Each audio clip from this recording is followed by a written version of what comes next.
Halo guys, selamat datang kembali di channel gue Irfan Akbar 67. Jadi dalam video kali ini seperti biasa gue mau bahas Classroom of the Elite. Atau lebih tepatnya sekarang gue bakal bahas Classroom of the Elite untuk tahun yang kedua. Yang mau gue bahas ini adalah volume 11 dari Classroom of the Elite tahun yang kedua. Video ini adalah part 3 dari pembahasan volume 11. Dan video ini adalah kelanjutan dari video sebelumnya. Jadi buat kalian yang belum nonton video pembahasan yang sebelumnya, kalian tuh bisa nonton videonya terlebih dahulu. Video ini isinya tuh udah jelas spoiler untuk lanjutan animenya. Jadi buat kalian yang gak suka spoiler, kalian bisa close video ini. Sebelum kita mulai, gue di sini mau ngingetin lagi ke kalian, jangan lupa untuk subscribe channel ini. Dan jangan lupa juga untuk nyalain loncengnya supaya kalian dapat notif kalau channel ini update video terbaru. Oh ya, buat kalian yang mau support gua, kalian tuh bisa langsung aja gabung dan join ke membership. Atau bisa juga ngasih jajan via super chat, atau bahkan lewat link Saweria yang ada di deskripsi maupun komentar video ini. Gue juga di sini mau ngasih tahu ke kalian kalau gue tuh punya channel khusus yang bahas tentang manhwa. Jadi buat kalian yang suka sama komik Korea ataupun komik Cina, kalian tuh bisa langsung aja mampir ke channel gue yang satunya, yaitu Irfan67. Oke, tanpa basa-basi lagi, langsung aja kita mulai ke ceritanya. Kisah dimulai dari hari kedua camp pelatihan. Dan sekarang Ayano Koji memainkan pertandingan untuk mengukir atau memahat batu. Sebelum bertanding, sekarang Ayano Koji didatangi sama Kushida. Kushida memuji kelompok Ayano Koji yang di hari pertama mampu menyapu bersih semua pertandingan dengan kemenangan. Ayano Koji di sini balas memuji juga karena kelompok Kushida di hari pertama bisa memenangkan 4 pertandingan. Ya, satu-satunya kekalahan yang dialami sama kelompok Kushida adalah ketika berhadapan dengan kelompoknya Nagumo. Diketahui juga, ternyata Kushida ini mengikuti semua pertandingan di hari pertama. Orang-orang di kelompok Kushida tuh mengandalkan Kushida.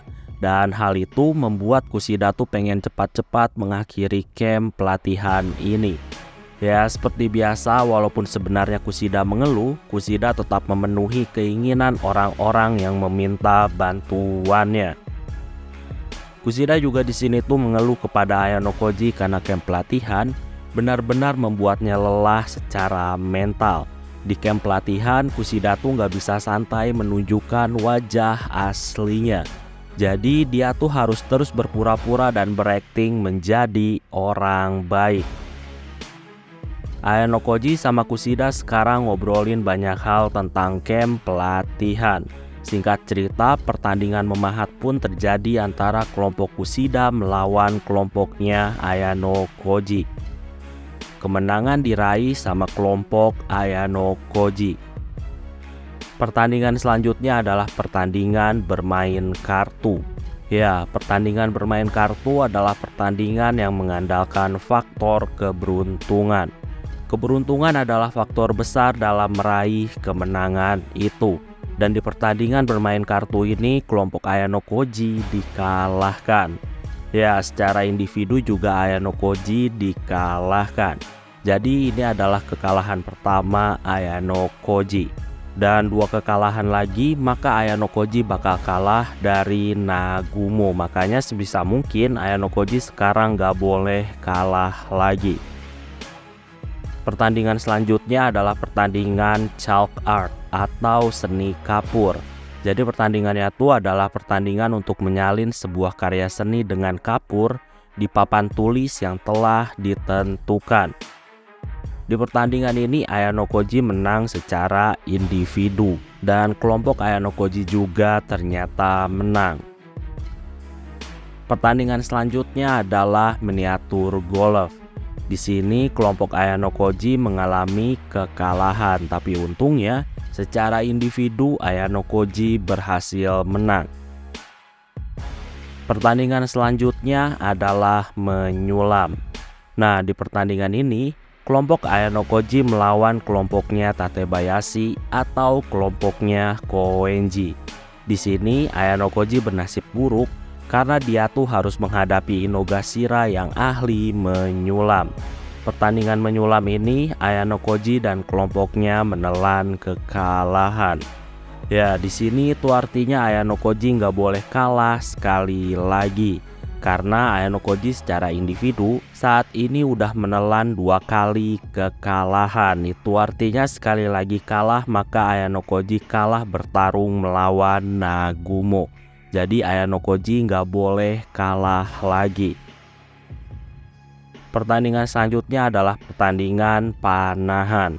Pertandingan panahan ini Ayano Koji beserta kelompoknya mampu meraih kemenangan. Pertandingan selanjutnya adalah Glasswork atau kerajinan kaca.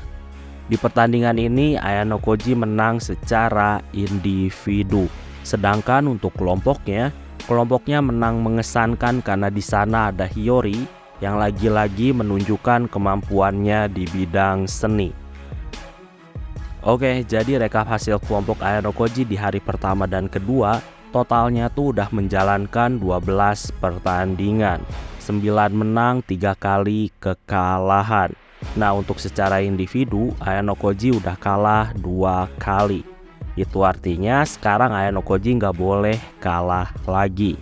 Karena kalau kalah, maka Ayano Koji bakal kalah melawan Nagumo.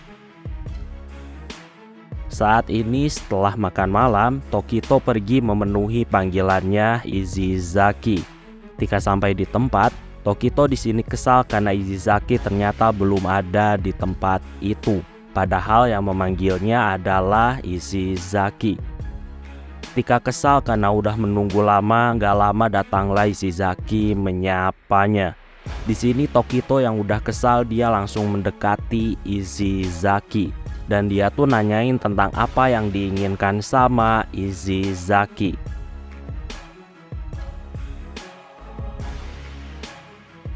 Izizaki di sini ngasih tahu dia sendiri nggak tahu kenapa dia tuh harus memanggil Tokito. Di sini mendengar itu Tokito menjadi semakin kesal, tapi nggak lama tiba-tiba punggungnya terdorong karena tekanan yang kuat. Ya, di sini Ryuen tuh memberikan tekanan kuat sehingga Tokito sekarang menempel di tembok. Tokito di sini tentunya sambil kesal dia tuh mempertanyakan tingkah Ryuen yang menekannya. Ryuen di sini ngasih tahu kalau Tokito harus diberikan hukuman. Tokito di sini nggak ngerti karena dia tuh ngerasa nggak berbuat apa-apa. Ryuen di sini ngasih tahu kalau dia mendapatkan laporan nggak enak tentang Tokito, makanya Tokito harus dihukum. Ryuen di sini ngasih tahu kalau dia mendapatkan laporan tentang Tokito yang udah melakukan kontak dengan Sakayanagi. Tokito dalam hatinya berdebar dan dia tuh di sini cuma beralasan bahwa dia tuh kebetulan gak sengaja bertemu Sakayanagi dan dia cuma ngobrol sedikit, itu pun gak ada sesuatu yang penting. Tentunya di sini Ryuen gak percaya. Ryuen di sini ngasih tahu kalau Sakayanagi tuh sekarang lagi mengalami penurunan dan Sakayanagi bakal jatuh ketika ujian akhir tahun. Ryuen di sini tegasin kalau kelasnya tuh nggak boleh ada yang berkontak dengan Sakayanagi. Mau obrolan itu penting ataupun nggak penting, kelasnya nggak boleh berkontak dengan Sakayanagi. Izizaki di sini menyuruh Tokito untuk tunduk karena kalau janji mau tunduk, maka Tokito bakal dimaafkan sama Ryuen. Tokito di sini masih kesakitan karena dia tuh terus ditekan sama Ryuen. Tokito di sini ngasih tahu kalau dia tuh cuma mau menghibur Sakayanagi yang saat ini lagi sedih karena kehilangan Kamuro. Di sini Ryuen tertawa karena Tokito ternyata mau meniduri Sakayanagi. Tokito di sini tentunya membantahnya karena dia tuh nggak ada maksud ke sana. Ryuen di sini ngasih tahu kalau dia tuh bakal menyiapkan panggung untuk Tokito supaya Tokito bisa meniduri Sakayanagi. Ryuen ngasih tahu kalau wanita tuh bakal terkoyak secara fisik ataupun mental ketika dia ditiduri. Tokito di sini marah dan dia tuh mencoba melepaskan diri dari dorongan Ryuen. Tokito di sini berhasil melepaskan diri dari dorongan Ryuen. Dan saat ini Tokito meraih kerah baju Ryuen dengan menggunakan kedua tangannya. Ryuen di sini tertawa dan dia tuh langsung menendang wajah Tokito dengan menggunakan lututnya. Setelah itu Tokito ditahan lagi sama Ryuen dan dia nempel tembok lagi. Ryuen di sini ngasih tahu kalau dia hanya bercanda. Ryuen di sini ngasih tahu kalau dia tuh mau memberikan peran kepada Tokito untuk menghancurkan Sakaya Nagi. Tokito di sini menolak untuk menghancurkan Sakaya Nagi. Mendengar penolakan, Ryuen di sini langsung meninju perutnya Tokito dan Tokito di sini hanya mengerang kesakitan dan lututnya juga di sini langsung lemas karena perutnya dipukul. Ryuen di sini tetap menahan Tokito. Ryuen di sini ngasih tahu kalau sekarang nggak ada CCTV, jadi dia tuh bebas melakukan apapun. Di sini Tokito tetap memberontak. Tokito di sini tuh sangat membenci Ryuen. Ryuen di sini tegasin kalau Tokito tetap ngotot melawannya, maka Ryuen tuh nggak bakal segan untuk melakukan drop out terhadap Tokito. Ryuen di sini tegasin lagi kalau Tokito nggak boleh lagi berkontak dengan Sakaya Nagi, karena kalau tetap ngotot, maka Ryuen bakal menghancurkan Tokito. Di sini Tokito tetap menatap Ryuen dengan tatapan memberontak. Ryuen di sini pun akhirnya melepaskan Tokito dan dia tuh membiarkan Tokito yang mau bersiap untuk menyerangnya. Di sini Tokito mau bersiap menyerang Ryuen, tapi sebelum itu terjadi saat ini tiba-tiba muncul Hosen. Hosen di sini datang sambil kretekin lehernya sendiri dengan menggunakan tangannya. Hosen di sini beralasan kalau dia tuh mencari senpainya yaitu Tokito. Ya, Tokito ini satu kelompok dengan Hosen. Hosen di sini nanyain tentang apa yang terjadi. Ryuen di sini menyuruh Hosen untuk pergi, tapi di sini Hosen gak peduli. Ryuen di sini langsung mencekik Tokito. Ryuen ngasih tahu kalau semua yang terjadi itu sekarang gak ada urusannya dengan Hosen. Di sini Tokito dicekik dan dia tuh didorong hingga menempel ke tembok dan Tokito saat ini hanya kesakitan.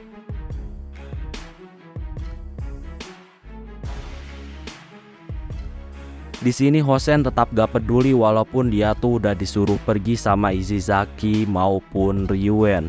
Hosen sekarang menuju ke arah Ryuen yang lagi mencekik Tokito. Ryuen sekarang memerintahkan Albert untuk mengurus Hosen. Ya, di sini Albert langsung muncul untuk menghentikan Hosen yang mau mengganggu. Hosen di sini meludah dan dia tuh bersiap untuk menghadapi Albert. Ryuen sekarang melihat ke arah Tokito dan fokus lagi untuk menghajar Tokito. Tapi sebelum itu terjadi, nggak lama datanglah pengganggu lainnya. Yang datang kali ini adalah Utomiya. Utomiya di sini meminta Ryuen untuk melepaskan tangannya kepada Tokito. Utomiya sekarang mendekat ke arah Ryuen dan Tokito. Di sini Ishizaki mau menghentikan Utomiya, tapi di sini Hosen yang masih dihadang sama Albert, dia tuh langsung menarik lengan bajunya Ishizaki. Utomiya di sini ngasih tahu Ryuen kalau Tokito adalah anggota kelompoknya. Jadi Utomiya nggak mau biarin Ryuen membuat Tokito cedera karena kalau cedera, hal itu tentunya bakal merugikan kelompoknya. Di sini Ryuen menyuruh Utomiya untuk gak ikut campur, tapi di sini Utomiya nggak takut dan dia menentang Ryuen.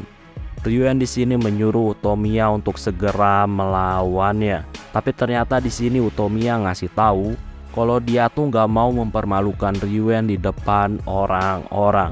Jadi bisa dibilang Utamiya tuh sangat pede bisa mengalahkan Ryuen di depan orang-orang. Nah, di sini Hosen berteriak. Hosen ngasih tahu kalau dialah yang bakal mengalahkan Ryuen. Jadi bukan Utamiya. Utamiya di sini balas berteriak dan dia tuh menyuruh Hosen untuk diam. Utamiya nggak mau kalau Hosen ikut campur. Di sini Hosen terlihat kesal kepada Utamiya dan dia tuh mau menghajar Utamiya. Di sini Ryuen tertawa. Dia tuh nggak menyangka kalau anak-anak kelas 1, ternyata anak-anak kelas 1 dipenuhi sama orang-orang berdarah panas. Ryuen di sini melepaskan Tokito. Ryuen di sini ngasih tahu kalau dia tuh sekarang tertarik menghadapi bocah-bocah kelas 1. Ryuen di sini mau menghadapi Utamiya dan Hosen sekaligus. Hosen di sini berteriak dan dia tuh sekarang mau meninju Ryuen. Tapi di sini tangan Hosen langsung ditangkap sama Albert. Nah, karena teriakan Hosen yang keras itu, sekarang mulailah bermunculan banyak anak laki-laki dan perempuan. Mereka tuh bertanya-tanya tentang keributan apa yang terjadi. Di sini, Hosen sama Ryuen mendecakkan lidah karena mereka tuh mulai menarik perhatian. Di sini Utamiya beralasan kalau mereka cuma mengobrol, jadi nggak ada keributan apapun. Ryuen sekarang menyuruh Izizaki dan Albert untuk mundur. Mereka pun sekarang meninggalkan tempat keributan. Ketika pergi, Albert di sini ngasih tahu kalau kekuatan Hosen tuh hampir sama besarnya dengan kekuatan Ayano Koji. Ryuen di sini menahan tawanya.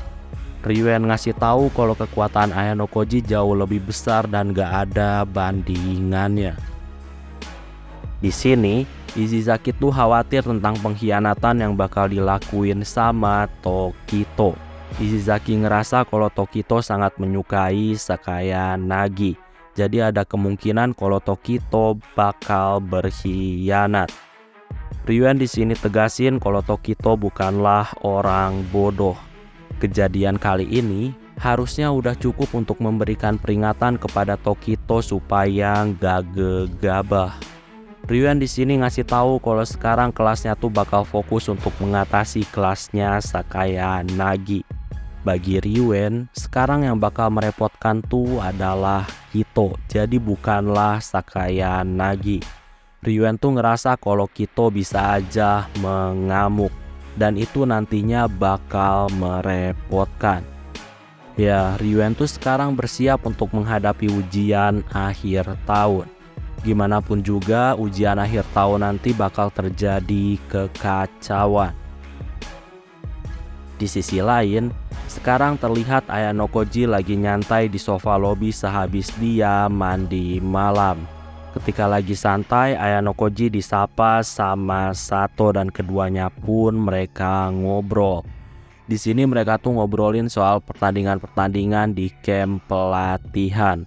Sato di sini tuh terlihat sangat berambisi untuk memenangkan setiap pertandingan. Sato di sini juga mengeluh karena sekarang tuh motivasi kelompoknya menurun. Padahal mereka tuh berkesempatan untuk terus menang. Ya, jadi kelompok Sato ini dari 12 pertandingan, 7 menang, 5 kalah.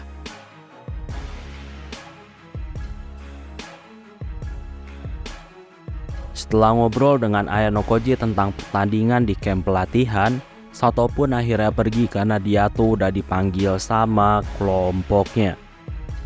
Ayano Koji juga sekarang menuju kamar untuk istirahat, tapi ternyata di sana nggak ada siapapun. Ayano Koji melihat pesan di HP-nya. Ternyata Hashimoto ngajak kumpul di kamar perempuan.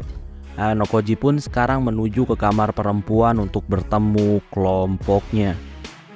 Ketika sampai di kamar perempuan, terlihat kalau para anak perempuan gak bersemangat, jadi seperti kurang nyaman. Nah, di sini untuk mencairkan suasana, Ayano Koji ngeluarin kartu untuk dimainkan bersama. Di sini orang-orang mulai bermain kartu. Jadi yang pegang joker sampai akhir dialah yang kalah. Nah, sebelum mulai bermain, di sini ada adegan di mana Morishita tuh terlihat sangat percaya diri bisa memenangkan permainan kartu. Singkatnya, permainan kartu kelompok Ayano Koji pun dimulai. Nah, di sini Yamamura tuh dipaksa dengan ajakan lembutnya Hiyori. Yamamura pun pada akhirnya ikut permainan kartu, padahal tadinya dia tuh selalu menolaknya. Ayano Koji sekarang mengamati permainan kartu, dan di sini Ayano Koji tuh penasaran karena beberapa kali Yamamura ternyata di-skip sama orang yang ada di sebelahnya. Seolah-olah seperti Yamamura tuh nggak ikut dalam permainan. Padahal di sini Yamamura ikut bermain. Tapi Yamamura di sini tuh sering di-skip seperti nggak dianggap. Ayano Koji di sini tuh penasaran sama fenomena tersebut. Ayano Koji di sini menduga kalau hawa keberadaan Yamamura tuh benar-benar sangat tipis. Sampai-sampai walaupun mereka lagi bermain, Yamamura tuh terkadang di-skip seperti nggak dianggap dalam permainan. Singkat cerita, setelah bersenang-senang bermain kartu, tiba waktunya bagi anak laki-laki kelompok Ayano Koji untuk kembali ke kamar mereka. Karena gimana pun juga sekarang udah larut malam. Nah, di sini Hashimoto menyuruh yang lainnya untuk pergi duluan ke kamar karena dia mau ngobrol dulu dengan Ayano Koji.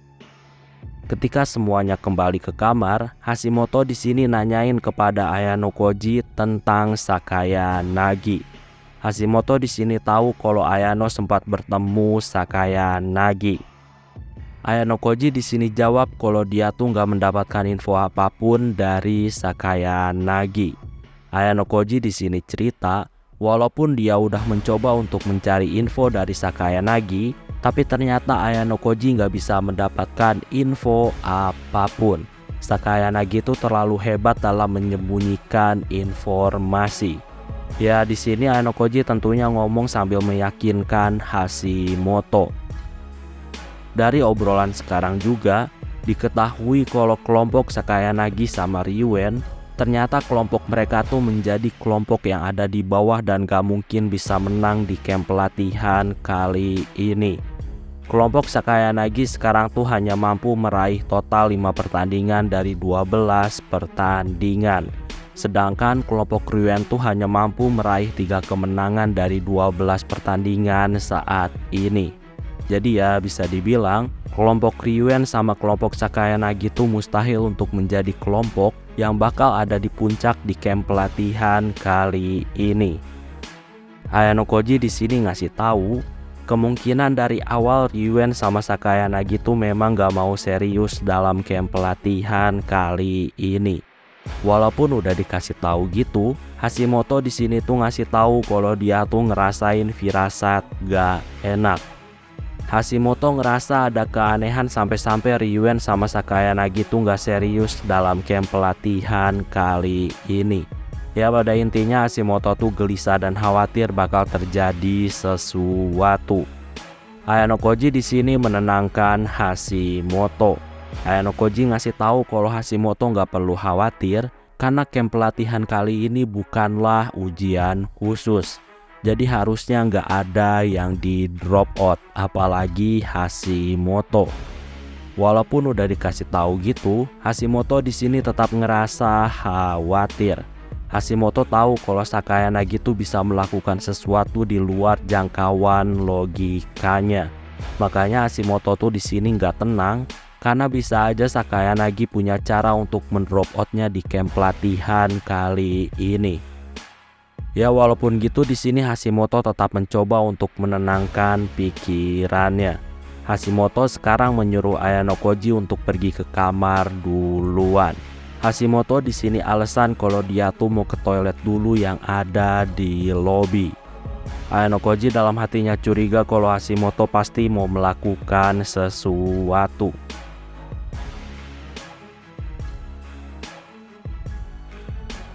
Oke, sekarang adalah hari ketiga camp pelatihan. Ya, hari ini adalah hari terakhir pertandingan camp pelatihan. Jadi besok sore, para siswa tuh udah harus bersiap untuk pulang ke sekolah. Seperti biasa sekarang di pagi hari, Ayano Koji itu seperti biasa sparring melawan Horikita dan Ibuki. Nah, di sini sebelum mulai sparring, Ibuki kebelet dan dia tuh pergi ke toilet dulu. Nah, ketika pergi ke toilet, Horikita dan Ayano Koji sekarang mereka tuh ngobrol berdua. Horikita di sini tuh menyadari alasan kenapa Ayano Koji tuh mengajukan syarat supaya Horikita bertanding melawan Ichika di hari keempat di pagi hari. Horikita di sini tahu kalau itu semua dilakuin Ayano supaya Ayano Koji itu bisa melatih Horikita dan Ibuki terlebih dahulu. Seenggaknya latihan 2 kali. Selain itu, Horikita juga di sini tahu alasan kenapa Ayano Koji mau Horikita bertarung di hari terakhir. Itu semua supaya Horikita nggak cedera. Karena camp pelatihan tuh masih banyak pertandingan yang harus dilalui sama Horikita. Jadi kalau buru-buru melawan Ichika, takutnya Horikita cedera. Dan kalau Horikita cedera, nantinya tuh bakal merugikan kelompoknya Horikita. Ya, Horikita ini ada di kelompoknya Nagumo. Dan kalau Horikita cedera, pasti bakal merugikan kelompoknya Nagumo. Dan tentunya nantinya tuh Horikita bakal mengecewakan orang-orang di kelompoknya Nagumo. Karena gimana pun juga kelompok Nagumo berpeluang ada di urutan 1. Dan kalau Horikita cedera, takutnya itu nanti bakal mengganggu kelompoknya Nagumo. Ya, intinya di sini Horikita tahu kalau Ayano Koji tuh mau meminimalisir kerugian yang bakal menimpa Horikita. Di sini Horikita juga membahas tentang hal yang diminta Ayano Koji untuk menyelidiki sesuatu. Horikita di sini tuh masih nggak ngerti kenapa Ayano Koji meminta hal itu. Karena bagi Horikita itu nggak ada manfaatnya. Tapi walaupun gitu di sini Ayano Koji tetap berterima kasih kepada Horikita.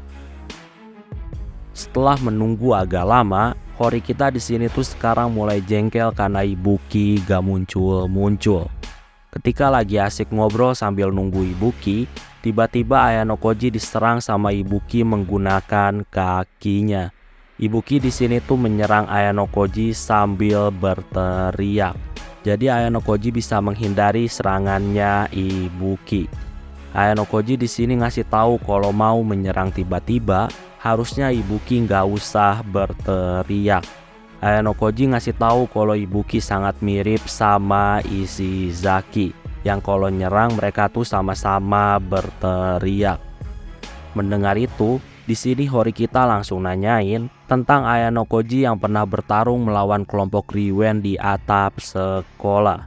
Horikita ngasih tahu kalau dia tuh udah tahu dari Ibuki. Jadi dia tuh sekarang mau mengkonfirmasi kebenarannya. Ayano Koji di sini ternyata nggak menyangkal hal itu.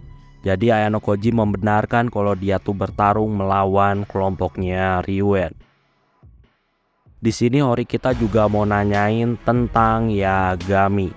Ayano Koji di sini ngasih tahu kalau dia tuh nggak pernah menggunakan kekerasan terhadap juniornya kecuali kepada Hosen. Nah, di sini karena nggak mau buang-buang waktu lagi, Ayano Koji pun akhirnya melatih kembali Horikita dan Ibuki. Singkatnya setelah latihan, Horikita sama Ibuki kelelahan. Di sini Horikita sama Ibuki kebingungan karena Ayano Koji terlihat gak lelah. Seolah-olah Ayano Koji seperti bukan manusia. Ayano Koji di sini ngasih tahu kalau dia juga sebenarnya sangat lelah. Cuma bedanya Ayano Koji nggak nunjukin itu di wajahnya. Horikita di sini tentunya nggak percaya. Gimana pun juga, sekarang Ayano Koji memang terlihat nggak lelah. Padahal Horikita sama Ibuki untuk bernapas aja mereka tuh udah susah karena mereka sangat kelelahan. Sedangkan Ayano Koji masih bisa bernafas dengan normal. Singkat cerita, Ayano Koji berpisah dengan Horikita dan Ibuki, dan Ayano Koji melanjutkan pertandingan-pertandingan yang ada di camp pelatihan.